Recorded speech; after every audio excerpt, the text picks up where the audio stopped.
네, 여러분 안녕하십니까? 박시영TV 오늘 210회 목요일마다 찾아뵙고 있죠. 고현준의 인물 인터뷰 고인물 함께 하도록 하겠습니다. 박시영 없는 박시영TV 목요일 고인물 오늘 함께 해주실 분 제가 어제 예고를 해드렸고 예고해드리고 났더니 많은 분들이 기대를 하고 있습니다. 그리고 제 개인 SNS에도 오늘 이분과 함께 있는 모습이 기대된다. 이런 얘기 많이 들었는데요. 바로 소개를 해드리죠. 김성회 열린민주당 대변인 나오셨습니다. 안녕하십니까? 네, 안녕하세요. 네. 아유, 고맙습니다. 이렇게 시간 내주셔서. 아닙니다. 뭐 불러주셔서 감사합니다. 요즘 바쁘신 것 같아요. 큰 채널에. 큰 채널. 예. 얼마 전에 20만 돌파하긴 했습니다. 예, 축하드립니다. 예. 고맙습니다. 바쁘시죠 요즘? 뭐 조금 여기저기 다니고 있습니다. 예. 그러니까 방송에 노출되는 빈도가 확실히 늘어나신 것 같아요. 요즘 뭐 불러주는 곳이면 마다하지 않고 가고 있어 디지털 조선부터 시작해서 한겨레까지, 뭐 KBS부터 CBS까지 닥치는 대로 다니고 있습니다. 다니시면 각 스테이션이나 뭐 이렇게 언론사들의 느낌이라는 게 있잖아요. 네, 아무래도 그렇죠. 확실히 다른가요? 다르기도 하고요. 저에게 요구하는 캐릭터도 다 달라서 철저하게 메소드 연기를 하고 있습니다. 메소드 연기를. 아니 그게 또 되는 분이기 때문에 저는 오늘 굉장히 기대가 크고요. 전 뭐 입금해 주시는 분의 성향에 맞춰서 방송을 하기 때문에 사실 저희 박시영 TV가 이제 금액 자체는 소소하잖아요. 뭐 얼마인지 모르겠지만 하여튼 주시는 걸로 알고 왔습니다. 네, 드리긴 드립니다. 뭐 그랬으면 됐죠 뭐. 네, 다행스럽게 금액을 얘기를 안 했군요. 그렇다면 좀 많이 드리는 것처럼 해서 그냥 계속 좀 했으면 좋겠고 오늘 김성회 대변인하고 이야기 나누는 이 내용들은 지금 녹화로 진행이 되고 있습니다. 아무래도 저희가 7시에 방송되는 시간대에 다른 채널에서 또 밥벌이 하셔야 되기 때문에 오늘은 좀 녹화로. 제가 원래 이제 같은 시간대 겹치기 출연 절대 안 하는데 제가 이제 이 시간이면 CBS 퇴근길 라디오 그렇죠. 한판 승부를 지금 진중권 씨랑 같이 하고 있거든요. 최근에 시작했죠. 네, 최근에 시작했는데 유튜브 실시간이 뭐 500에서 700 하고 있습니다. 그래서 여기 와서 몇 명 땡겨가려고 작정하고 나왔습니다. 그것도 나쁘지 않네요. 그럼요. 똑같은 시간대 지금 여기 보셨다가 지금 CBS 나오나 보다 하고 돌리셔도 저희는 괜찮습니다. 그럼 이제 화목은 박시영 TV에 머물고 월수금은 넘어오면 되지 않을까 이렇게 생각하고 그것도 있습니다. 방법이네요. 사실 월수금에 무슨 방송하는지 못 봤고 화목이 재밌더라고요. 그래요? 고맙습니다. 박시영 없는 박시영 TV는 확실히 좀 조회수가 딸리는데 오늘 김성회 대변인 오셨기 때문에 조회수 좀 기대하면서 진행하도록 하겠습니다. 일단은 뭐 우리 김성회 대변인 오셨으니까요. 뭐 본인의 어떤 시간을 좀 저희 마련을 해드려야 되겠다 이런 생각이 좀 들어서 일단 싱크와이 소장님이시고 또 옳은소리의 뭐 진행자이시면서 운영자이시고 채널 운영자죠. 그리고 뭐 여러 방송에서 지금 뭐 다양한 활동하고 계시고 열린민주당의 대변인 그렇습니다. 역할도 하고 계시고 이 중에서 가장 좀 중점을 둔다 뭐 이런 게 있습니까? 현재로서 뭐 열린민주당 대변인으로서 방송이든 어디든 나가서 당을 알리고 저를 알리는 것이 가장 중요한 활동이라고 생각하고 하고 있고요. 그리고 이제 제가 하고 있는 옳은소리는 남들 시간을 다 피해 보니까 결국 아침 9시가 하나 남더라고요. 슬롯이. 그래서 9시에서 10시까지 아침 방송을 하고 있는데 뭐 꾸준하게 그러니까 이제 뉴스 공장 끝나고 나서 심심한데 어디 가지 생각하시는 분들 유입할 수 있도록 설계를 해서 매일 아침 8시 55분부터 시작해서 하루에 한 4-5꼭지 정도 뉴스를 발제하고 그리고 들어오신 분들하고 댓글 읽으면서 소통하는 증문즉답 코너까지 해서 한 1시간 정도 안팎으로 진행을 하고 있는데 이것도 많이들 좋아해 주셔서 지금 옳은소리 몇 만이죠? 지금 12만 9,800, 13만이 코앞에 있는데요. 이번 주말까지 열심히 하면 13만 채울 수 있지 않을까. 여러분이 도와주셔야 됩니다. 여러분이 무려 20만이니까 여기서 한 200명 정도 도와줄 수 있지 않겠나. 여기서 20만 되는 동안 아주 그냥 똥을 쌌습니다. 무진장 힘들었어요. 이 옳은소리 같은 이 컨텐츠들이 잘 돼야 돼요, 여러분. 여러분이 지금 이 방송을 보시는 분들은 그래도 각자 구독하고 있는 채널들이 있으실 거란 말이에요. 본인의 또 취향에 맞게끔. 그 취향에 전혀 어긋나지 않고 오히려 더 재밌고 오히려 어찌 보면 제가 보면서 느끼는 거는 이 댓글을 보시면서 소통하는 건 다른 어떤 채널보다 왕성하고 활발해서 내가 이 방송을 보고 있는 약간의 보람이 느껴지는 그런 컨텐츠예요. 저는 강추합니다. 여러분. 도대체 이 무의미한 댓글 읽기를 왜 보고 계신지를 항상 궁금해 하거든요. 제가 요즘 그러니까 일부 방송 마칠 때쯤 대략 4,000에서 5,000명 정도 보시는데 댓글을 읽기 시작해도 이게 500, 1,000명 이상 안 빠지더라고요. 그러고 그냥 하염없이 댓글 읽고 이제 궁금한 거 있으면 대답해드리고 이렇게 하고 있는데 중간중간 오디오도 자주 비고 그런데도 그냥 앉아 계시는 게 저도 신기해서 저는 그 보시는 분들 입장에서는 내 존재가 여기서 이렇게 인지가 되고 있구나. 이건 굉장히 중요한 일일 것 같아요. 사실 이제 저도 할 때는 라디오 컨셉을 생각하고 엽서 보내면 그거 읽어주면 네.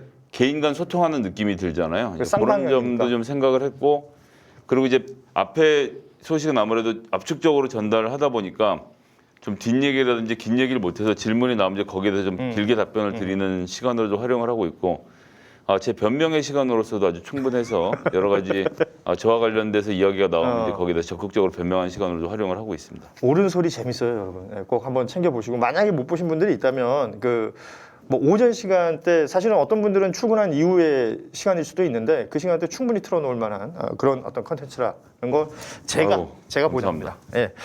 그 싱크와이는 어떤 활동을 지금 하고 있는 건가요? 이제 원래 계획은 제가 이제 총선 출마하기 전에 그 보좌관 생활을 그만두고 나서 처음으로 기획했던 것이고 이제 프랑스 마크롱의 모델을 온라인에서 따라한 거다 이렇게 보시면 되겠고요.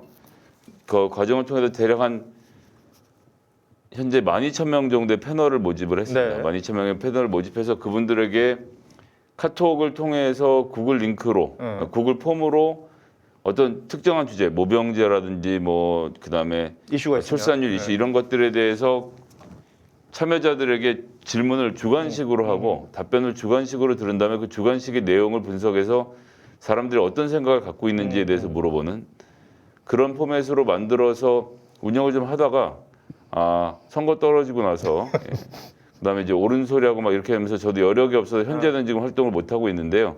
그것도 정비를 해서 다시 한번 선을 보일 계획입니다. 그러니까 어찌됐건 싱크와이가 있음으로써 뭐랄까 여론 수렴도 되는 것이고. 예, 그것도 역시 마찬가지로 이제 소통의 창구로 사용하려고 준비를 해놓고 실제로 소통을 하고 있고요. 그 싱크와이라고 검색해서 플러스 친구 등록하시면 제가 다 직접 채팅을 하고 있습니다. 스스로 혼자 다 하세요? 뭐 제가 뭐 지금 형편에 남을 고용할 돈은 없지 않겠습니까? 그럴 수도 있습니다. 그러니까 아무튼 주말 이럴 때 이제 심심할 때 댓글도 다 이게 쓰고 있으면 직원이시냐고 김성애님한테 직접 이 메시지가 전달이 되는 거냐 그러면 선생님 제가 김성애인데 답장을 하고 있습니다. 그거 재밌겠는데 김성애 대변인하고 직접 이렇게 채팅할 수도 있는. 어찌됐건 제가 보기에는 그렇습니다. 최근에 수많은 뭐 농객이라는 분들이 등장을 해서 방송에 막 뭐 여기저기 패널 활동하시는 분들 많은데 본인의 생각을 본인이 스스로 가공해가지고 심지어 이제 외부의 어떤 여러 가지 정보들까지 취합해서 여러분 앞에 내놓는 아주 양질의 몇 안 되는 분이다. 이거는 제가 또 보장합니다. 왜냐하면 감사합니다. 저는 그 김성애 대변인의 팬입니다. 개인적으로. 그래서 이 팬심 가득한 오늘 고인물 부끄럽습니다. 진행할 수 있었으면 좋겠습니다. 제가 이제 아침에 방송을 하다 보니까 남 생각을 베낄 시간이 별로 없어요. 이제 뉴스공장 보고 뉴스공장 왜 안 보냐 이런 말씀들 하시는데 방송이 8시 55분 시작인데 제가 어떻게 7시 8시에 남의 방송을 보고 있겠습니까? 제 거 준비하기도 바빠서. 그래 가급적이면 제 독창적인 생각으로 말씀드리려고 노력을 하고 있습니다. 진짜 어려운 일이잖아요. 근데 뭐 지금까지 훈련 받아온 게 그런 과정이니까 제 입장에서 생각을 말씀드리긴 하는데 그렇다 보니까 좀 많이 부딪힐 때도 있고 보시는 분들이 그러고 이제 시원하지 않다, 영 미적지근하다, 뭔가 너무 민주당 편 드는 거 아니야, 열린민주당인데 좀 까기도 해야지 뭐 이런 분들도 많이 계시고 모두를 만족시킬 수는 없어서 그냥 제 맘대로 하고 있습니다. 사실 약간 그 기대하는 바는 약간 매운맛을 기대하시는 분들이 많죠. 들어오시면 소금 안 친 설렁탕을 드시는 기분일 겁니다. 맵기는 그래도 괜찮아요. 그 진국을 또 맛볼 수 있는 거죠. 자, 우리 김성애 대변인하고 함께하는 이 고인물 오늘 다양한 이야기 나눠볼 텐데 그 전에 꼭 해야 되는 게 이제 광고가 하나 있어가지고요. 오늘은 저희가 이제 광고 준비한 게 치약입니다. 치약. 종종 소개를 해드리고 있는데 시온 메디칼의 원투스 클리닉 치약인데 이 치약은 뭐 이렇게 말씀드릴게요. 일단 비싼 치약이에요. 그러니까 단품으로 14,500원이니까 치약 하나에 14,500원이면 굉장히 비싼 거죠. 그리고 이 프리미엄 패키지라고 있는 것은 2만 원까지 가는 그런 제품인데 그 가격을 여러분 그 생각해 보시면요. 그 돈값 한다. 이거 제가 지금도 쓰고 있는데 말이죠. 이 치약은 사시면 사용 방법이 이렇게 같이 동봉이 되어 있는데요.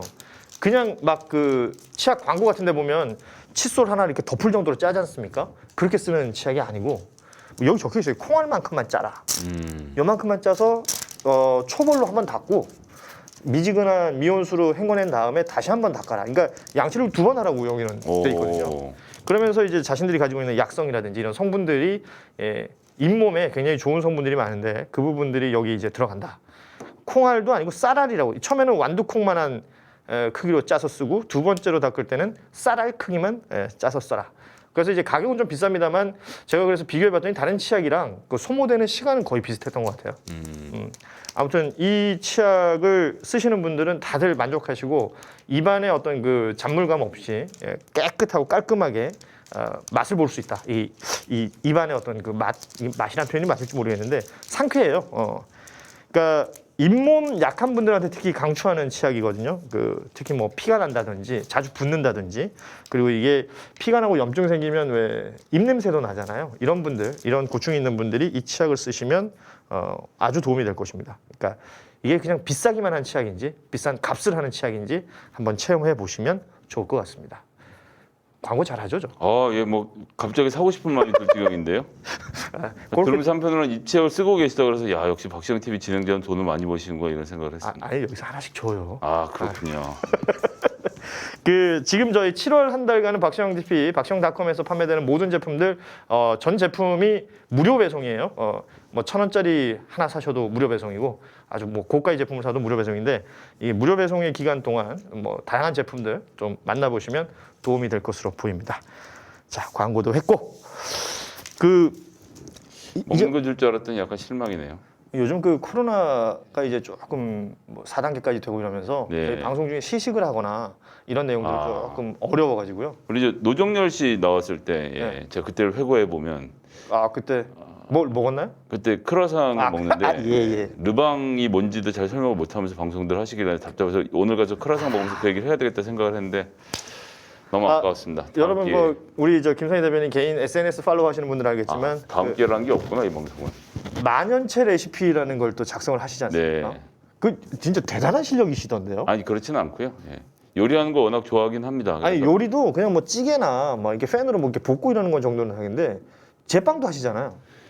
빵도 굽죠. 그리고 오븐을 활용한 요리들이 굉장히 많던데. 오븐으로 빵도 굽고 뭐 스테이크도 해 먹고 멕시칸 요리 주로 좀 하고요. 아내가 워낙 한식은 잘해서 제가 한식까지는 넘보지 못하고 분야를 그러니까 외식에서 찾아서 이제 뭐 이탈리 파스타라든지 이런 것들을 만들어 먹는 걸 좋아합니다. 근데 요리가 재밌어요? 네, 주말에 무슨 요리 해 먹을까를 궁리하는 걸로 시간을 많이 보내고 코스코 이런 데 가면 이제 그 외국 재료들 치즈랑 이런 거 있지 않습니까?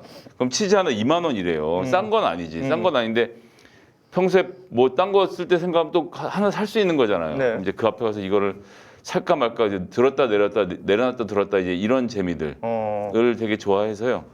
그런 재료를 사다가 음식을 해 먹는 것을 굉장히 좋아하는데 또 그런 와중에 제가 그 미국 셰프가 운영하는 웹사이트를 하나 찾았는데 이분이 MIT 공대 나오신 분이세요. 그래요? 예, 저도 이제 전공이 지질학으로 이과거든요. 근데 이과의 감성이라는 게 있습니다. 모든 거를 소금까지 그램으로 다 맞춰서 요리를 계량하고. 하면 거기서 딱 떨어진 데서 나오는 맛 이런 것을 제가 즐겨서 그렇게 해 먹는 거를 좋아하기도 하고요. 그리고 저도 이제 정치인이니까 포스팅이라는 게 이제 매 남 욕이고 쌍욕이고 뭐 윤석열이 이랬고 박근혜가 이랬고 이제 주로 굉장히 피곤한 얘기들을 주로 많이 쓰지 않습니까? 그래서 그런 이미지를 좀 희석시키려고 주말에는 음악이나 요리 등으로 이제 포장을 하는 거죠. 내가 이런 감성이 있는 사람인 것처럼 그런 용도로 사용하고 있습니다. 그 정치인이 그 꼭 가져야 되는 덕목 중에 하나죠. 포장. 그렇죠. 열심히 하고 있습니다. 그 만연체 레시피는 보시면요, 그 따라하기도 쉬고, 뭐 물론 저는 잘 모르는 재료들도 많이 쓰시더라고요. 그러니까 뭐 약간 이국적인 재료들도 많이 쓰시는데 그런 재료만 구하실 수 있으면 그 레시피 그대로만 따라하시면 돼요.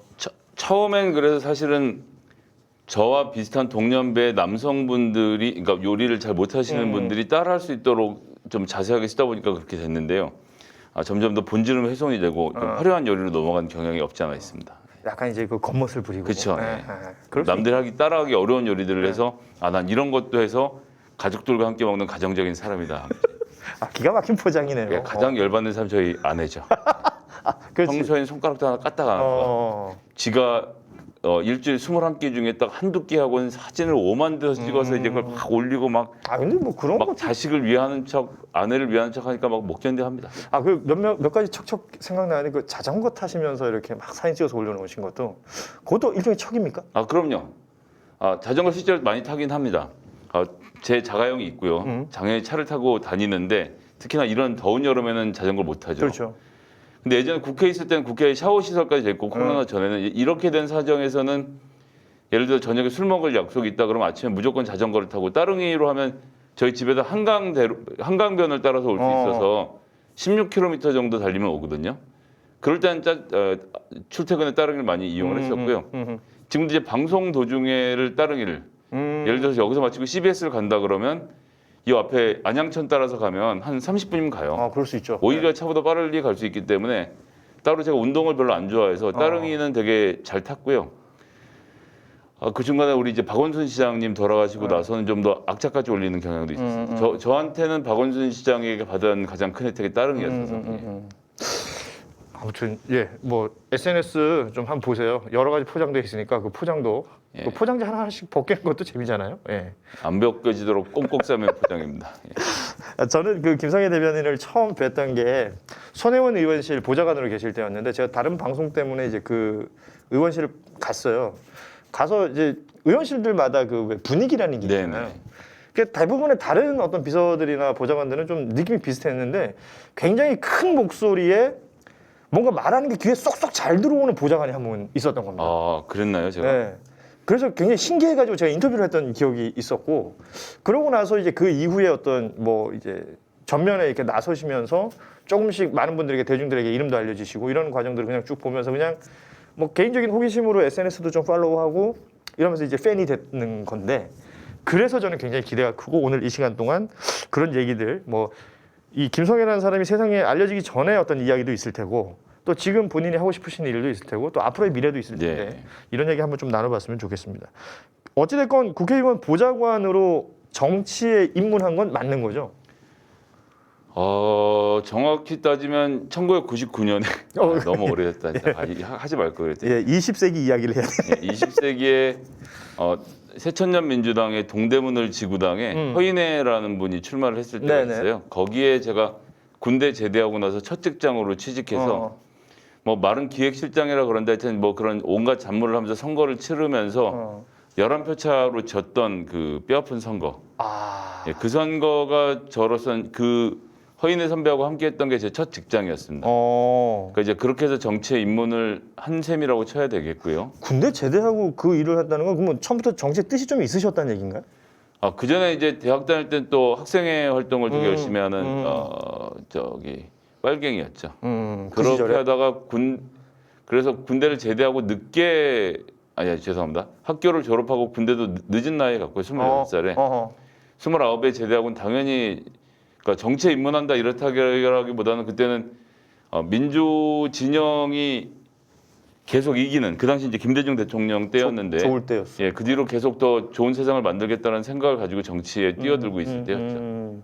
그렇게 하시고 그럼 그 선거가 끝나고 나서는 11표 차로 졌고 제가 부정선거 진상조사위원회를 만들어서 그 선거를 때려 엎었습니다. 그래서 실제로 선거 무효 소송에서 이겼고요. 그래요? 그래서 11표 차로 이겼던 김영구라는 그 당시 육선 의원이 그 길로 정계를 은퇴하고 그 자리에 우리 홍준표 그 자리에 후파에서 노시던 홍준표 의원의 그 중앙정계 대비를 제가 사실상 도와드린 길을 터준 길을 터준 사람이 됐죠. 왜냐면 그 선거에 졌으니까. 그러고 나서는 이제 가족이 살고 있는 미국으로 이민을 가서요. 뭐 이민은 처음에 유학을 간 건데 한국 정치가 너무 이 주먹구구라는 생각을 해서 이제 선거 기획 업무를 맡는 전문가가 되고 싶어서 킹메이커가 될 생각으로 미국을 건너갔습니다. 그런데 이제 전 가족들은 미국에서 이민을 이미 가서 살고 계셔서 가족들도 만나고 뭐 이런저런 의미로 갔는데 초반에 뭐 이제 집안에 저희 아버지가 갑자기 돌아가셔갖고 공부는 못하게 되고 한 10년 정도 미국에서 그냥 자영업자로 어머니하고 동생들하고 같이 이제 엉기면서 살았던 과정이 있고요.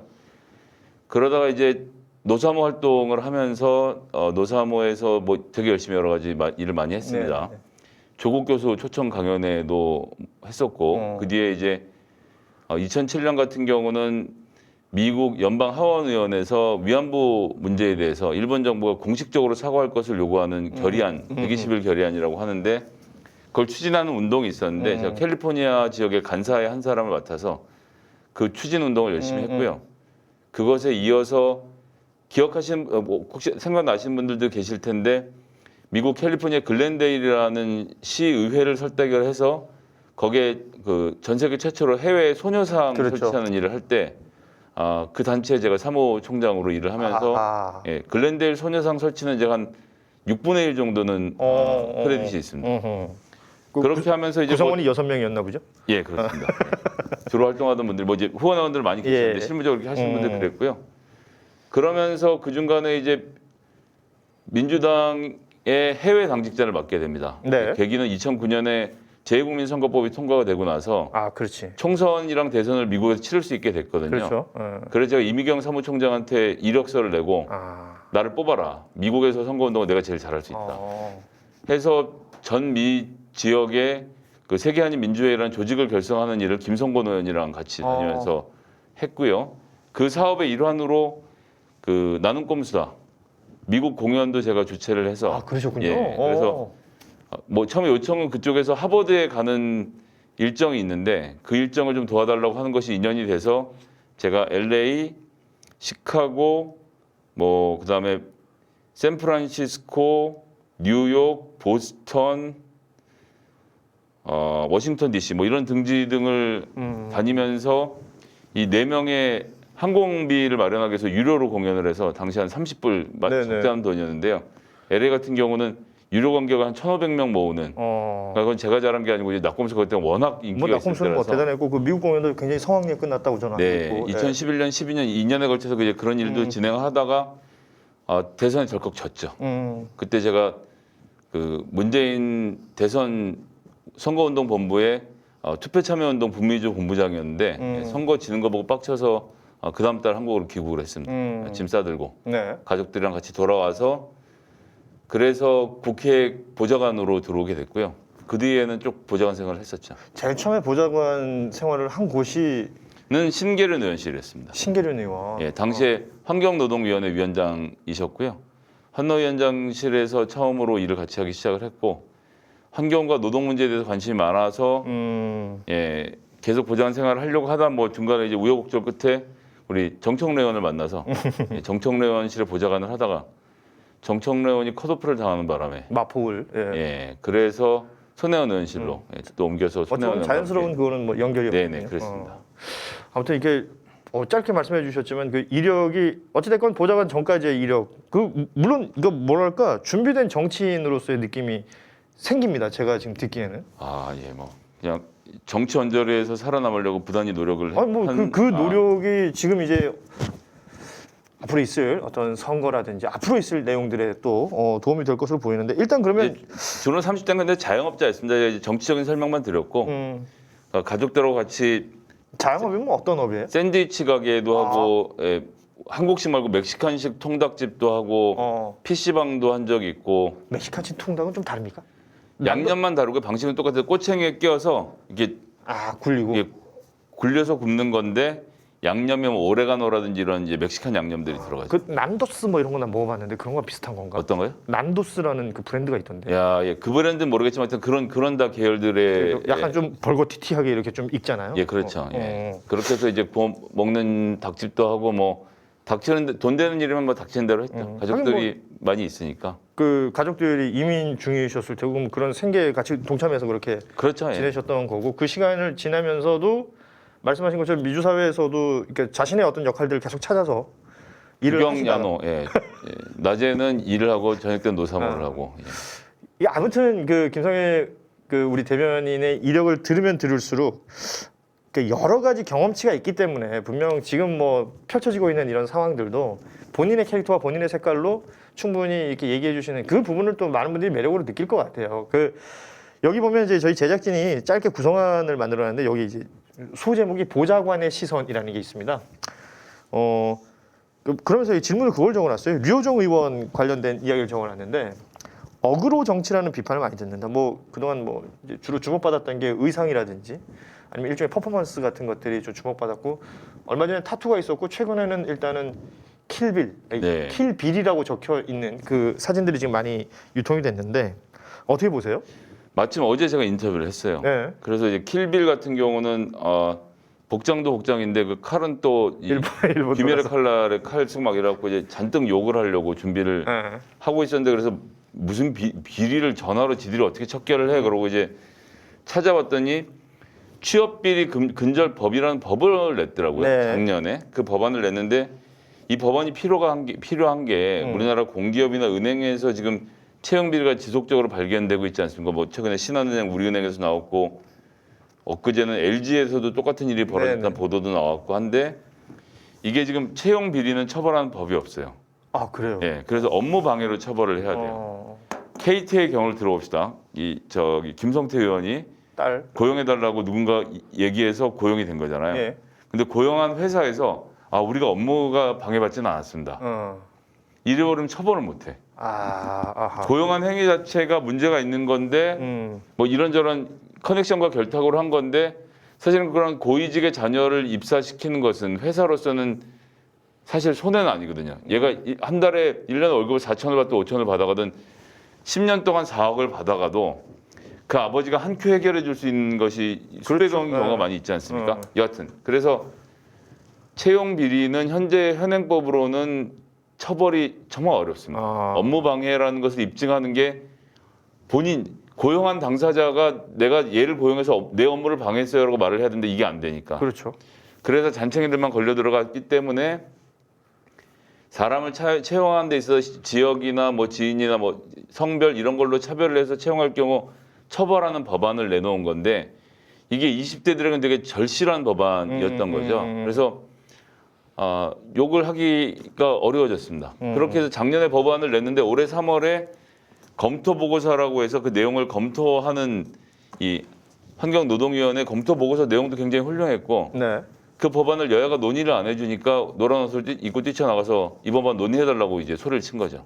아무도 안 쳐다보니까 쳐다봐달라. 예, 그런 거라서 사실은 국회의원으로서는 영민한 활동이었다고 생각합니다. 보시는 분들이 불편한 것은 그런 심정이 있는 것을 알고 넌 왜 정체성 정치만 하느냐라고 욕을 먹고 있는데 실질적으로 저도 사실 류호정을 뭐 개인적으로 심정적으로 좋아하지는 않은데 비판하려고 들여다보면 예상외로 노동과 관련된 이슈에서 법안도 많이 내고 활동을 하고 목소리를 내고 있어서 글쎄 뭐 그런 의미에서는 손혜원 정청래 의원도 비판을 하시는 분도 많았죠. 좋아하시는 분도 많았고 그렇죠. 내 네. 편이면 좋아하고 남의 편이면 꼴사납고 이런 거 아닙니까? 네. 이제 그런 캐릭터로 봤을 때 류호정 의원의 최근에 그 킬비리 이벤트 같은 경우는 뭐 좋은 이벤트였습니다. 그런 게 사실 지금 말씀해주신 그 일종의 그 설명, 법안 뭐 이렇게 낸 거라든지 이런 설명들이 제대로 안 이루어진 상태에서, 그렇죠. 그러니까 지금 노란색 옷 입고 그 일본 칼 들고 있는 모습만 사진으로 나오고 그것만 이제 기사화되거나 보니까 이미지만 소모를 하다 보니까 그리고 언론들 이제 그 이미지만 다루려고 하고 그래서 멜빵 바지 같은 경우도 어제 물어봤더니 그 몇 번 입고 나갔는데 갑자기 중간에 사진을 찍어서 이렇게 돌려서 자기도 왜 그러나 했다 이런 얘기들을 하는 걸로 봐서요. 예. 저도 뭐 그 의원실 가봤습니다만 그 초창기에 그 무슨 드레스 입었다가 뭐 이슈됐던 거 있었잖아요. 네네. 본회의장 처음에 들어왔을 때 그 드레스가 아직 걸려 있더라고요 거기에. 그러면서 그러니까 이런 것들만 저 자꾸 기사화가 되는 부분, 본인들도 속상해하고 있는 부분들을 저도 봤는데, 그러면 이런 내용들이 좀 더 알려져가지고 사실 그 20대 그 유호정 의원은 본인도 스스로가 대변하고자 하는 그 세대일 테고 또 노동자들의 어떤 모습을 얘기하고 싶을 테고 그런 것들을 효율적으로 뭔가를 만들어 보고자 이런저런 아이디어를 내고 있는 것이다. 제가 이제 이렇게 얘기하면 댓글창에 저를 욕하는 분들이 많아질 텐데 유시민 의원도 등원 첫날 백바지에 면티 뭐 입고 나가서 많은 분들이 기억하고 계시죠. 예, 네. 막 했는데 류호정의 퍼포먼스는 그것과 다른 것이냐라고 하면 제가 보기엔 그렇지는 않고 그리고 심지어 첫날에 그렇게 한 것도 아니었고 그렇습니다. 예. 마음에 안 드는 분들이 있을 수는 있겠지만 뭐 그 나름의 정치를 해가고는 있다. 장혜영하고는 좀 다르게 평가할 부분이 있는 것 같습니다. 그렇죠. 그러면 이제 그 나름대로 정치니까 그나들의 정치를 바라보는, 그리고 지금 뭐 댓글에 쓰시는 분들도 있겠지만 이제 그건 개취니까 또 그 부분에 있어서는 다만 이제 정의당이 전체로 놓고 봤을 때 노동에 대한 비중보다는 정체성 정치로 비중을 많이 하는 네. 부분에 대해서 우리가 당연히 비판을 해야 되는데 그렇게 가고 있는 것처럼 보이잖아요, 실제로. 실제로 뭐 그런 점이 있기도 하죠. 예. 그런 부분에 대해서는 또 매섭게 비판을 해야 되지만 지금 당장 그 이벤트를 가지고 뭐라고 하기는 예, 저 같은 경우 어제 하려다 실패했습니다. 실패. 네. 아, 이런 실패를 인정하는 모습도 쿨하지 않습니다. 예. 그럼 요즘 방송 이렇게 여기저기 하시면서 가장 많이 거론하는 인물 중에 한 명이 윤석열 아니겠습니까? 네. 예. 그 윤석열이라는 인물을 처음 인지했을 때는 언제세요? 그 국정농단 때인가요? 아니면 그 전부터 혹시 알고 계셨나요? 댓글 사건 때 그렇죠, 국정 댓글. 예. 그때 좌천된 검사가 있다더라 뭐 이런 정도로 아는 정도였습니다. 그러니까 뭐 그때는 그 인물에 대한 어떤 호불호가 생기기 전이었을 테고. 그냥 깡 좋은 검사구나 이런 정도 생각을 했지 뭐 크게 뭐 예. 그러다가 그러면 이 사람 좀 뭐 이렇게 딱 뭔가 다가올 때가 있잖아요. 근데 그 이후로 박영수 특검의 삼성도 건도 그렇고 많은 특수부 수사에서 두각을 나타내고 버텼지 않습니까? 예. 그래서 아, 저 사람이 칼잡이로 일을 되게 잘하는 거보다 이런 생각을 했었죠. 그런 검사가 사실은 검찰총장 될 때도 사실은 서울지검장 될 때부터였죠. 뭐 기수 깨고 막 올라오고 네. 뭐 굉장히 주목을 받았잖아요. 그렇죠. 그 사람이 갑자기 대권, 대선 이건 어떻게 보셨어요? 그러니까 이제 그래서 검찰총장이 될 때마다 제가 김영민 TV에서 막 이런 사람 돼야 된다라고 칭찬했었죠. 그때 안 그랬던 사람은 찾아보기 뭐 힘들죠, 없었을 사실. 거라고 예. 보고요. 예. 그러다가 대권 도전, 그러니까 정부의 반기를 들고 대권 도전 선언한, 그러니까 여론조사에 자기 이름 들어가는 걸 즐기는 순간부터 보면서 뭐랄까요, 이 검찰들의 가족 사랑, 검사라는 가족이라는 틀이 얼마나 무서운 틀인지에 대해서 좀 생각을 하게 됐고. 저 사람이 저렇게 뭐 주진영 최고위원의 표현대로 인간 사냥을 평생 다니던 사람이 갑자기 대권을 노린다? 어울리지 않는데? 뭐 특히나 국민의힘 후보 중에는 검사 출신이 많습니다. 원희룡 검사, 황교안 검사, 홍준표 검사, 뭐 법조인들도 많고 그렇죠. 근데 이런 검사들은 그래도 최소한 법복을 벗은 지가 10년 넘었거든요. 그렇죠. 검사 일을 그만두고 정치인으로서 단련돼가는 과정이 있었던 건데 윤석열 씨가 검찰총장 마치고 2024년 총선에 출마해서 국회의원 한 번, 두 번 하고 그러고 나서 하는 대권 도전이라면 제가 뭐 그것을 굳이 말릴 이유가 없었던 네. 것인데 지금 하는 윤석열의 정치는 그냥 이 여론조사의 지지율이 나오니까 여론조사가 내가 1등이니까 내가 대통령을 하겠다 이런 그림인 거 아닙니까? 예, 참 어이가 없었죠. 그러니까 저도 아무리 봐도 그게 다인 것 같아요.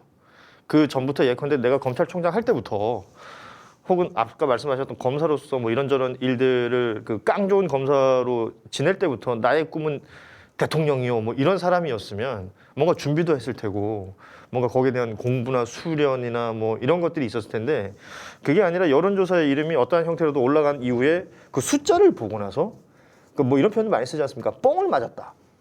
지지율 뽕을 맞았다. 아, 그렇죠. 예, 거기에 취해 있는 게 아닌가. 거기에 이제 점괘도 좀 더해진 것 같고요. 점괘도 있고. 더해졌고, 파평 윤씨들 또 분석도 막 해주고. 예, 예. 그러고 또 거기에다가 이제 요즘 유튜브를 열심히 보고 계시다는데 이게 쭉 보니까 경제는 이렇게 하면 되겠고 외교는 이렇게 하면 되겠고 지금 이제 하나씩 하루에 한 주제씩 배워가는 중이거든요.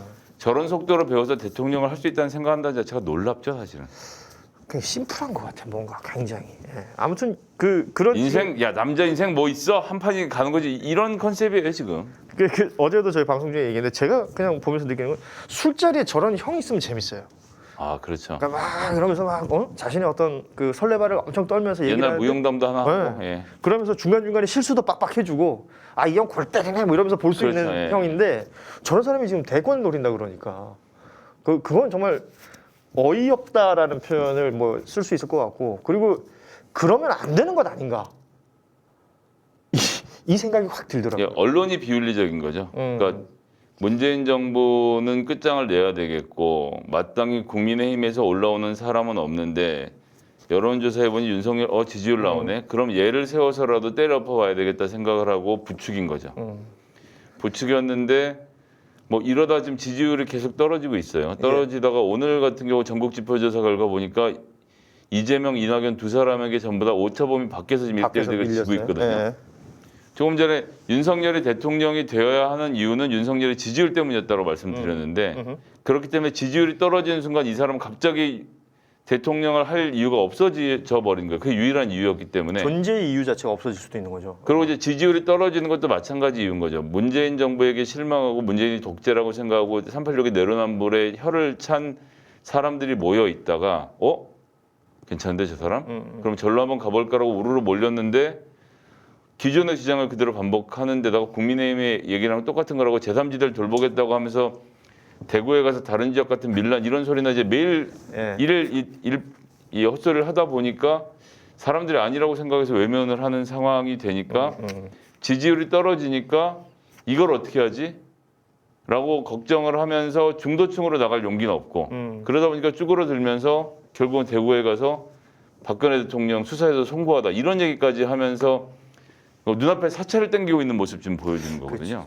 자신이 가지고 있는 가장 그 어떤 근본 자체를 본인이 모르는 건지 아니면 지금 마음이 급해가지고 이것저것 지금 막 하고 있는 건지 모르겠습니다만 저도 지금 말씀드린 대로 제가 윤석열이 마음에 들었던 혹은 윤석열에 대해서 알고 있던지만 저 사람 깡좋네 이거였는데 박근혜를 그렇게 맹렬하게 수사하던 사람이 그 박근혜를 품었던 정당에 가서 선거를 하겠다는 것도 웃긴데 그 본거졌던 대구에 가서 이준석 말 맞다나 제 수사는 정당했고 그렇죠. 대통령은 뭐 어쩔 수 없었습니다. 하지만 그가 연쇄뒷관이 고통 그만 받으시고 사면되길 바랍니다 정도로 얘기를 정리했다라고 하면 그러고 넘어갈 일이었는데 거기서 이 사람들이 날 외면하는데 이 사람들의 마음을 돌리면 한 3%라도 나오지 않을까? 이런 간절한 바람으로 그런 무리한 수를 던지면 수도권에 있는 사람들이 보고 쟤 뭐야?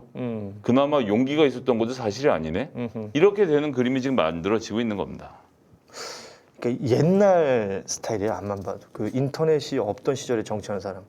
그러니까 왠지 그 대구에서 이런 얘기하고 또 광주 가서 이런 얘기하고 하면 서로가 서로를 모를 거라고 생각하는 것 같아요. 제가 최근에 다른 방송에서 똑같은 얘기를 했는데요. 지금 이 일정 잡는 사람들의 사무실에 가면 이렇게 가죽 소파가 있고 그것도 옆에 나무로 된 팔걸이가 있는 그리고 여기 이제 테이블에 색깔도 꼭 이 벌건지 색깔이죠. 그렇죠, 그렇죠. 예. 테이블에 초록색으로 융이 깔려 있고 그 위에 유리가 유리. 덮여 있는데 거기에 조선일보, 동아일보, 중앙일보, 매일경제 이렇게 해서 한 10가지 정도 신문이 착착착 놓여 있어서 아침에 거기서 다리 꼬면서 신문을 오전 내내 보는 사람들끼리 잡아서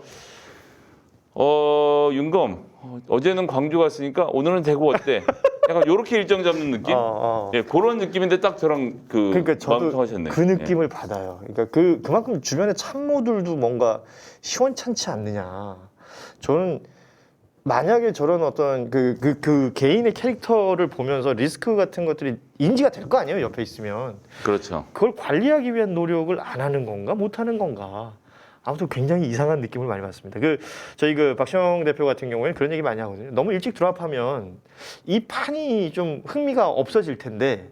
라는 얘기 많이 하는데 이 부분에는 어떻게 생각하세요? 저도 지금 오늘 이 전국 지표조사 결과 받아보고 좀 충격에 휩싸여서 윤석열 지지로 돌려야 되나? 진심으로 지지를 해야 되나 지금? 그래서 전 여론조사 전화가 오면 무조건 윤석열을 찍기로 일단 마음 먹었는데 이렇게 되면 안 됩니다. 지금 엄밀하게 진영 간의 싸움이라고 선거를 규정하고 볼 때는 지금 같은 경우 윤석열이 다른 후보들의 지지율을 누르면서 성장을 못하게 하는 효과를 보이는 거거든요. 대선까지 9개월이 남았는데 윤석열이란 큰 나무의 지지율에 가려서 다른 나무들이 지금 자라지를 못하고 볕을 못 보는 상황입니다. 그런데 이게 썩어. 그래서 잘라버려. 그럼 햇빛이 뒤로 비치면 골고루 햇빛이 쪼여지면서 유승민이라든지 이 홍준표라든지 이런 사람들로 햇빛이 돌아서 이 사람들이 클 수 있는 환경이 만들어지는 건 사실 선거 공학적인 측면에서는 좋은 게 아니죠. 그렇죠. 어제 제가 얘기했던 거는 추월 차선에 엄청나게 과적한 차량이 앞에 큰 차가 가는데 뒤에서 차가 나가고 싶은데 그냥 일반 주행 차선을 가려면 이렇게 와서 막고 또 이렇게 추월하려면 이렇게 와서 막고 이 과정이 지금 계속 반복되고 있는 건데 이 차가 사라지는 것은 나머지 차들이 전력 질주할 수 있는 방향성을 만들어주는 것일 수도 있는 거고. 그렇긴 한데 여기서 또 하나 봐야 될 거는 그러니까 윤석열이라는 사람에게 그러니까 국민의힘엔 가지 않았는데 윤석열이라는 사람에게 몰렸던 지지율은 국민의힘의 무능과 부패에 대해서 알고 있는 사람들이 그런데 그만큼 문재인도 싫고 386도 싫은 거죠. 그런 차원에서 대안으로 윤석열을 생각한 겁니다. 이 사람이 잘해줬으면 하는 바람이 있었고 지금까지 강직한 모습, 정권에 맞서는 기계 이런 것들을 높이 산 거란 말이에요. 근데 막상 카드를 까보니까 그게 아니야. 게다가 극우적이야. 실망해서 빠지는데 이 빠지는 사람들이 갈 데가 없어요. 왜냐하면 뭐 혹자들은 이게 최재형한테 가지 않겠냐 얘기하지만 네. 최재형은 지금까지 뭘 하고 싶어하는 사람인지 아무도 모릅니다. 제가 뭐 말씀드리면 경기고 서울법대 나와서 판사까지 하셨으니까 학벌을 보면 내가 대통령이지라고 생각하는 거 말고 본인이 대통령을 해야 되는 이유에 대해서 아무것도 설명해 주지 못해요. 빛과 소금 얘기했던 건 기억납니다. 뭐 국가를 위해 이바지하여라. 아버지의 유훈을 받들어. 예, 국가를 위해서 이바지는 다 하지 않습니까? 모든 공무원들이 하고 있는 거고 본인도 막 네. 월급 많이 받고 했기 때문에 뭐 이바지라고 할 수도 네. 없는데 그런 상태이기 때문에 이 윤석열에게서 외면한 마음이 최재형에게 가지도 못하고 기존에 있는 유승민이나 홍준표에게는 뭐 또 그렇고 그러니까 이게 또 바깥에서 떠도는 그림이 만들어지는 거죠. 네네. 그런 상황이라 사실 윤석열이 더 버텼어야 되는 겁니다. 그래서 지금 대선 후보 검증팀이라는 게 언론사마다 꾸려지는데 그 뉴스버스의 이진동 기자가 김건희 씨 인터뷰하면서 이게 지각 변동이 한 번 있었어요. 예. 원래는 윤석열이 최소한 제3지대 1등 혹은 국민의힘과 단일화 과정에서까지 갈 때까지 기다렸다가 원래 이런 건 키워서 잡는 맛이거든요. 그래서 언론사들이 준비하고 있는 아이템을 터뜨리지 않고 대기하려고 전부 다 팔짱을 끼고 있다가 김건희 씨 뉴스버스 인터뷰를 보면서 이제 그 이른바 이진동이라는 줄리 인터뷰 얘기하는 거죠. 예. 이진동이라는 기자가 갖고 있는 그 파워가 그 동네에선 있거든요. 야 이진동이 뭐 더 들고 있나 보다 싶었고 지금 다른 기자들이 우르르 몰려 나와서 검증 보도가 지금 쏟아지고 있는 겁니다. 대표적인 게 뉴스타파 보도, 윤우진 보도 생각해 보시면 2020년 12월 31일에 찍어놓은 거를 2021년 7월에 푸는 그렇죠. 거예요. 지금 푸는 거니까. 예. 이런 식으로 다른 언론사들도 준비하고 있는 것들이 있거든요. 그 한겨레 삼부토건 그 기사도 마찬가지겠군요. 그것도 이제 후속타가 나오죠. 예. 그러니까 뭐 이제 그걸 가지고 어제 제가 그 한판 승부 듣다 보니까 네네. 김준권 교수는 그 한겨레에 실망했다라는 얘기를 하더라고요. 그것이 이제 언론이 플레이어 역할을 하려고 한다. 왜 윤석열만 잡으려고 그러냐? 이낙연도 잡아야지. 뭐 이런 논리를. 황당한 얘기인 거죠. 사실은 언론사는 자료 들고 있는 거 잡는 거지 자료 없는 걸 어떻게 잡습니까? 그렇지. 예. 그 때마침 김한 기자가 거기에 이제 출연을 했길래 김한 기자하고도 저는 뭐 인연이 있어서 듣다 보니까 김한 기자는 왜냐면 또 그 한겨레에서 하는 공동포차에서 또 같이 뭘 하시잖아요. 그렇죠. 예. 괜히 여기서 뭔가 신뢰해서는 안 되겠다 싶어가지고 그냥 대충 얘기하고 가는 것 같더라고요. 뭐 탐사보도라는 거는 터뜨리는 맛이니까요. 예, 조만간에 또 터질 거라고 보고 이제 그렇게 해서 지지율이 원래 더 올라가는 상태에서 때렸어야 되는데 너무 내려와 있어서 사람들이 약간 맥 빠져 있는 상황이라서 윤석열 씨 앞으로의 진로가 좀 굉장히 불안해 보이네요. 그래요. 아무튼 재밌네요 이런 얘기. 뭐 말 나온 김에 여쭤보면 척척 석사와의 방송 호흡은 어떠세요? 진영 간의 대결이지 않습니까? 그냥 충실하게 여기서 중요한 게요. 상대방 말을 받아치는 건 하나도 중요하지 않습니다. 예. 각자 할 얘기 하면 되는 거거든요. 그렇더라고요 보니까. 그럼요. 이거 토론이라는 게 내가 나가서 저 사람 말하는 거 딱 받아서 이겨야지 이렇게 생각 아무 소용 없고요. 그런 토론 스킬을 가진 사람이 이준석 대표라는 그렇죠. 지적 많이 하잖아요. 이준석도 그렇죠. 저도 그래요. 그래도 저랑 이준석이랑 토론을 하면 사람들이 듣기가 편안한 게 서로에 대한 반박을 하는 게 아니라 그냥 서로 각자 얘기를 하니까 듣고 나면 얘는 이렇게 생각하고 얘는 이렇게 생각하는구나가 들어오고 끝나는 거니까 굳이 상대방의 망신을 주려고 할 이유가 없고 그래서 그런 토론이 좀 치고받고 하는 맛이 좀 덜하잖아요. 재미가 없잖아요. 근데 이제 중간중간에 할 수 없어서 치고받는 경우가 생기고 어제 같은 경우는 그 독자 질문이 진중권 씨는 윤석열 씨 대통령 만드는 편이냐 이런 이제 어떤 의미에선 진중권 씨에게 모욕적으로 들렸을 수도 있는 얘기인데 그분 대답이 이제 네이버에 검색해보면 어제만 내가 윤석열을 비판하는 글을 2개나 써서 다 기사화가 됐다 이런 얘기를 하시더라고요. 그럼 제가 그때 한마디 받았죠. 애정어린 비판 아니었습니까? 이런 잘 되라고 하는 그 덕담 그렇지. 같은 비판. 뭐 이런 걸로 부딪힌다든지 최근에 뭐 한명수, 김경수 이슈가 매일 부딪히니까 네. 그것을 가지고 이제 서로 치고받고 하는 그림은 있는데 어차피 둘 다 서로 상대방이 설득되는 상태는 아니니까 들으시는 독자분들에게 팩트 위주로 전달하려고 노력을 하고 있고요. 사실 이제 와서 고백을 하면 제가 태어나서 진중권 씨가 하는 방송을 한 번도 본 적이 없어요. 토론에 포함해서. 네. 어떻게 하시는 분인지 모르고 사실은 방송 섭외에 응해서 그냥 그날 해결해 가고 있습니다. 아니 그러니까 이제 공동포차하고 지금 한판 승부하고 하시다 보면 이제 뭐랄까 이 사람에 대한 이 인물에 대한 평이 생기잖아요 스스로가. 뭐 아직은 좀 만들어가는 중이라 저희 뭐 아직 서로 인사도 잘 하는 사이가 아니라서. 그래요? 예. 그러면 방송 시간 맞춰서 들어와서 탁탁 앉아가지고 시작하면 방송하고 또 헤어지고 뭐 이런 건가요? 방송하기 전엔 사실은 한 2, 30분 서로 준비하는 시간에 같이 마주 앉기도 하고 뭐 이러니까 뭐 인사 정도 그럴 때 하는 정도이고 방송 딱 끝나면 뒤도 안 돌아보고 나가서 가고 가고. 예. 예. 비즈니스 아닙니까 비즈니스. 비즈니스. 이 비즈니스를 많은 분들이 응원을 하고 있는 거예요. 예. 저희도 오늘 방송하기 전에 와서 딱 앉아서 준비하고 이게 몇 마디 하고 방송 끝나면 또 딱 나가서 가는 거 아닙니까? 아 저는 그래도 배웅도 아, 하고 네. 예. 다 할 겁니다. 예. 한 달 동안은 진중권 씨가 인사를 안 받아주더라고요. 아 그래요. 예. 아무튼 뭐 그 캐릭터도 보통의 캐릭터는 예, 아니기 근데 때문에. 뭐 저도 신경 쓰지 않기 때문에 뭐 그러거나 말거나 제도를 하고 있었습니다. 아무튼 그 짝을 잘 만난 것 같습니다. 아, 진중권이라는 인물과 그동안 수많은 그 짝들이 있었는데 저는 김성애 대변인이 가장 적당한 것 같아요. 또 재밌고 그 더 재밌어야 되는데 이제 그게 걱정입니다. 재밌어질 겁니다. 그리고 사람들이 그걸 기대하기도 하는데 결과적으로 저는 뭐 이렇게 그렇게 실컷 한 다음에 남는 게 있느냐?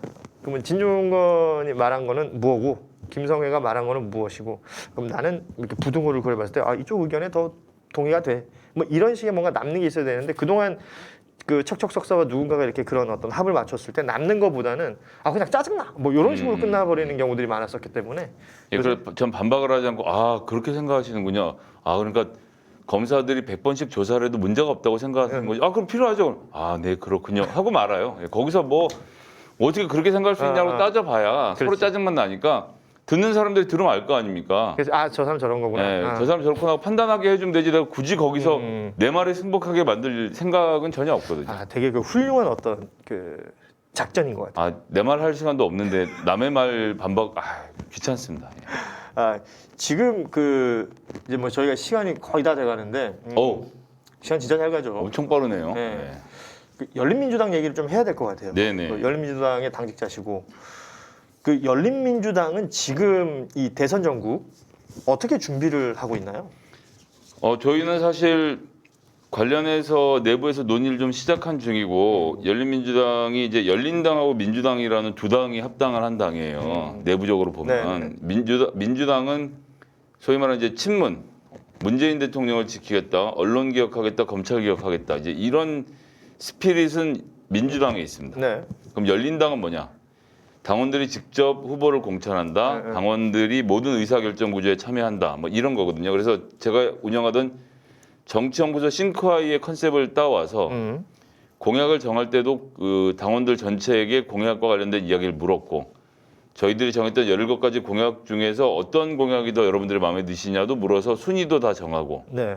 그러니까 싱크아이 기법들을 많이 사용해서 운영을 해왔거든요. 음흠.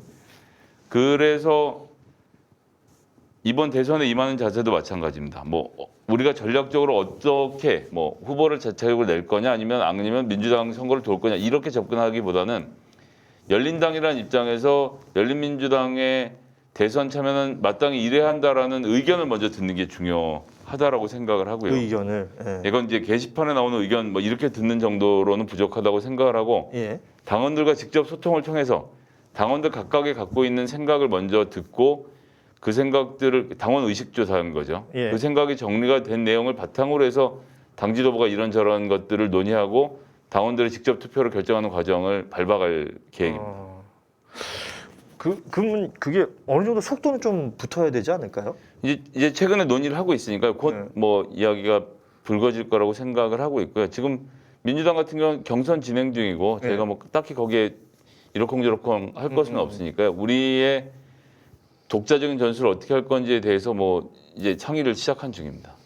그 결과에 따라 그럼 합당 여부도 아니 합당 여부는 이제 뭐 민주당이 현재로서 합당에 대한 얘기를 전혀 하고 있지 않고 뭐 네. 김영민 최고위원이 한 번 얘기한 것은 큰 의미는 없다고 보고요. 당 대표가 됐든 대선 후보가 됐든 합당이라는 것이 지금 이 대선 전국을 돌파하는데 꼭 필요하다는 생각을 해서 제안을 하면 그때부터 논의를 할까 말까의 수준이고 저희들 입장에서는 뭐 급할 게 하나도 없습니다. 그리고 민주당의 입장에서도 어차피 열린민주당의 당원들은 대선 국면에 가면 우리를 찍지 그러니까 정의당하고 좀 결이 다르지 않습니까? 그렇죠. 예. 그래서 그렇게 막 대단한 합당에 대한 논의를 하거나 결의를 하는 것 같지 않고 근데 지지자들 사이에서는 왜 이게 소위 말하는 정치적 연대는 뭐 당 이름이 다르고 네. 뭐 활동이 다르다 하더라도 할 수 있는 거지만 그 합당이라는 그 어떤 상징성이랄까요?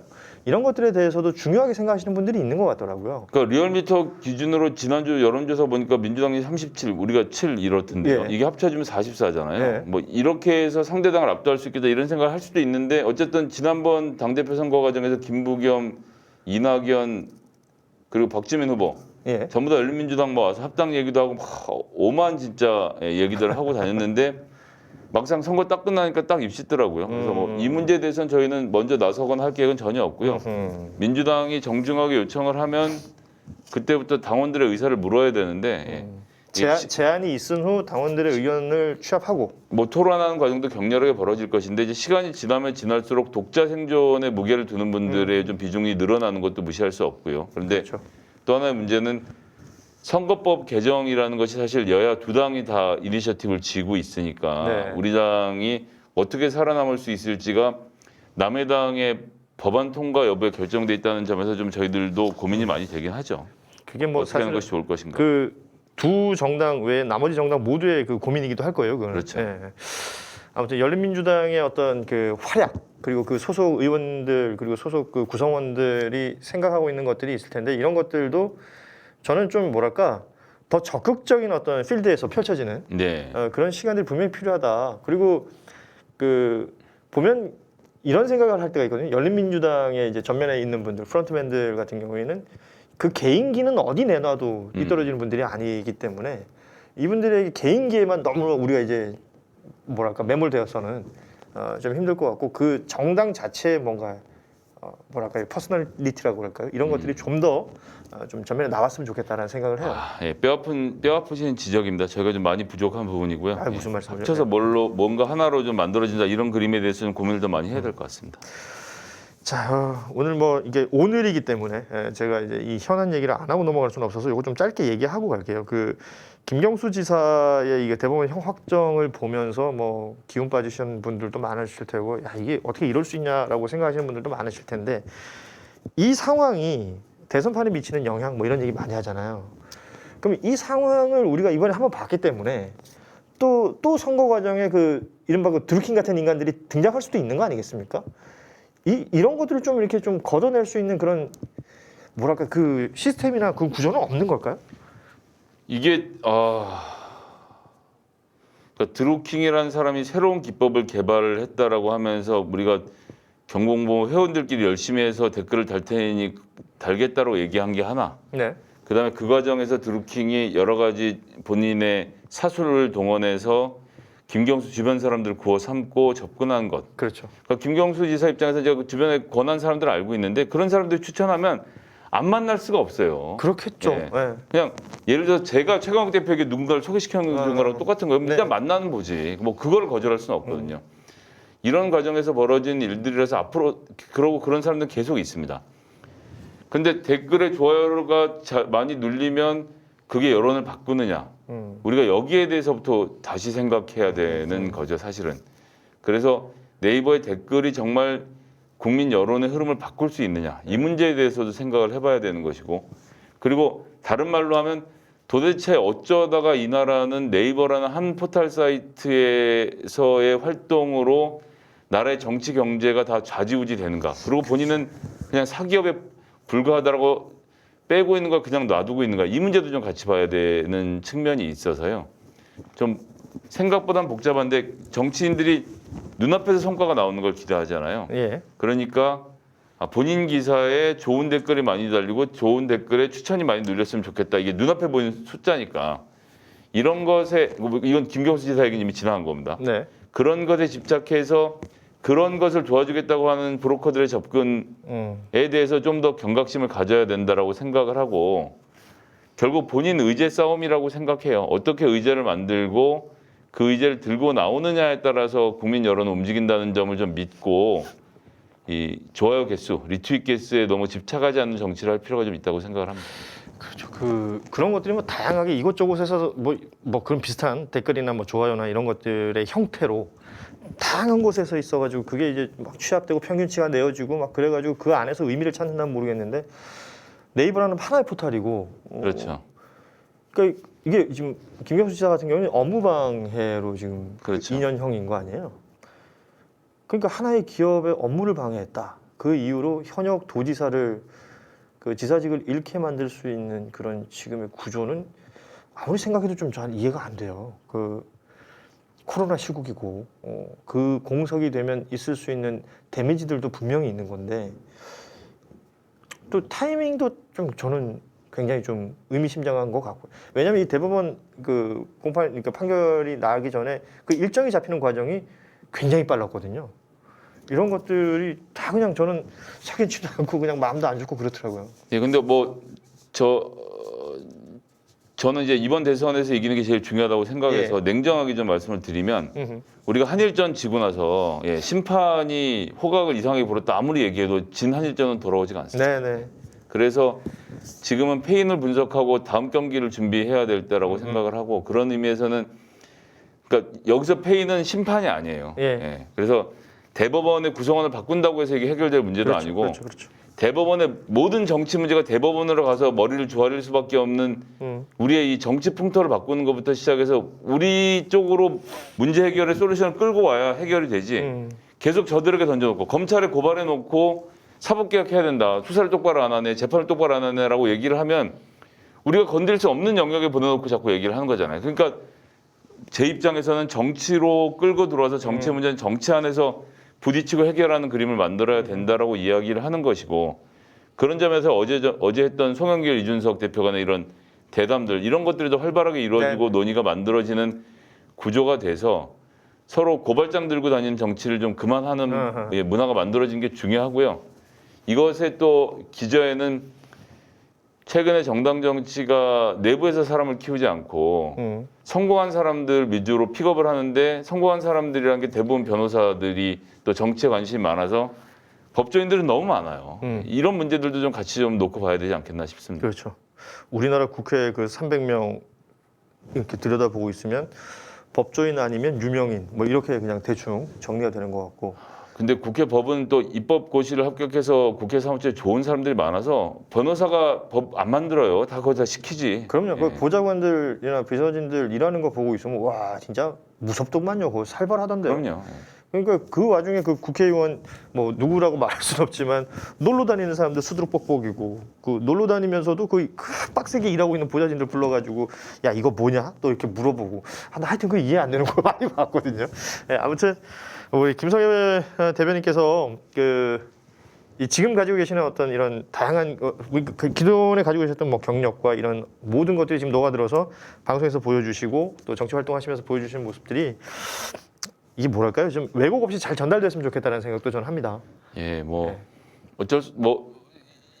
진의라는 것은 언제나 왜곡되기 마련이라서 뭐 오해를 하실 수도 있다고 생각해서 그냥 뭐 받아들이고 넘어가려고 합니다. 그냥 저는 저대로 계속 목소리를 꾸준하게 내려고 하고 있고 특히나 저는 제 채널이 있어서 제 채널에서 하는 얘기까지 들으시고 나서 사람들이 판단하실 수 있도록. 예.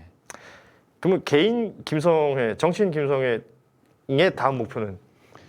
일단 제가 정치인이라고 보좌관 생활을 하면서도 정치인이라고 생각하고 살았는데 이제 그 선배 정치인들에게는 아직도 어린 사람이고 보좌관 주제인 거고 이렇더라고요. 아 그래요? 예, 결국 이제 독립을 하지 않으면 안 된다 이런 것이고 정청래 의원은 정말 저를 한 사람의 정치인 후배 인격체로 대해줬는데 그런 사람 찾기는 사실 힘들었고 뭐 손 의원도 굉장히 좋은 분이었습니다. 그래서 보좌관도 정치를 할 수 있어야 된다고 해서 제가 김용민 TV 나가도록 권유를 해주셨던 분이었고요. 근데 이제 그런 사람 잘 없어요. 그래서 제 인지도를 높이는 일이 지금은 중요하다고 생각을 하고 그래서 CBS 방송 포함해서 다 받아들여서 지금 뭐 최대한 많이 나가서 많이 알리겠다 이런 생각으로 살고 있고 제 채널을 키우고 제 체력을 키우는 일을 중요하게 보고 있고요. 그러는 과정에서 저랑 비슷한 생각을 교감하시는 분들이 늘어나더라고요. 그게 조금 전에 말씀드린 즉문즉답 소통 과정에서 드러나고 그래서 그런 분들과 함께 앞으로 어떤 세상을 만들지에 대한 꿈을 좀 꾸어보는 것이고 그래서 싱크와이라는 걸 만든 것도 일부 커뮤니티에서 나오는 댓글 여론이 이러니까 요즘 사람들 생각이 이런가 보다 여기에 경도되지 않고 좀 더 많은 적극적인 지지자들에게 물어보고 그 대답을 가져와서 지금 사람들 이런 생각을 하고 있구나를 느낄 수 있도록 만드는 구조를 하려고 노력을 하고 있습니다. 그래서 그런 일들이 저는 지금 해야 될 일이라고 생각을 하고요. 그래서 한 사람의 선출직 정치인으로 커가도록 노력하는 단계에 있는 거죠. 그 시간이 그렇게 길지 않았으면 좋겠습니다. 뭐 선거가 2024년에 있으니까 꽤 길게 남아 있는 건데 그동안 열심히 해야죠. 뭐. 그 기간 동안 이 지금 방송 보시는 분들도 우리 김성애 대변인의 활동이나 이런 부분들 좀 더욱더 눈여겨서 봐주시고, 그리고 응원할 부분이 있으면 강력하게 응원해 주시고, 또 질타할 부분이나 좀 서운한 부분이 있으면 그것도 그냥 뒤에 가서 뒷담화 까지 마시고 보면 그 창구가 많아요. 소통할 수 있는 창구가. 거기다 넣어주시면 분명히 김성애 스타일의 리액션이 돌아올 것이다 라는 것을 오늘 한번 말씀을 드립니다. 자, 오늘 박시영 TV 210회 고인물 함께 했고요. 우리 김성애 대변인 보내드리면서 마지막으로 그 출연 소감 한 말씀 남겨주시고 방송 네. 마치죠. 화요일, 목요일은 고인물 인터뷰에서 우리 고현호 진행자와 함께 방송 즐기시고요. 박시영 TV 보시는 분들 월수금은 CBS 한판 승부에 관심을 가져주시면 좋겠습니다. 유튜브를 보실 수 없는 차량에 계실 때 라디오로 즐겨주시고 유튜브를 볼 수 있을 때는 박시영 TV를 보시는 걸로 그렇게 정리하겠습니다. 불러주셔서 감사합니다. 네, 고맙습니다. 자, 오늘 고인물 김성애 대변인과의 시간이었고요. 저희 다음 주 고인물 올림픽 기간이잖아요. 그래서 올림픽 관련된 인물 한번 모시고 그 코너를 진행하려고 합니다. 그것도 기대해 주시고, 내일 저녁 7시에 진행되는 박시영 TV 라이브 방송도 많이 기대해 주십시오. 오늘 방송 여기서 마치겠습니다. 고맙습니다.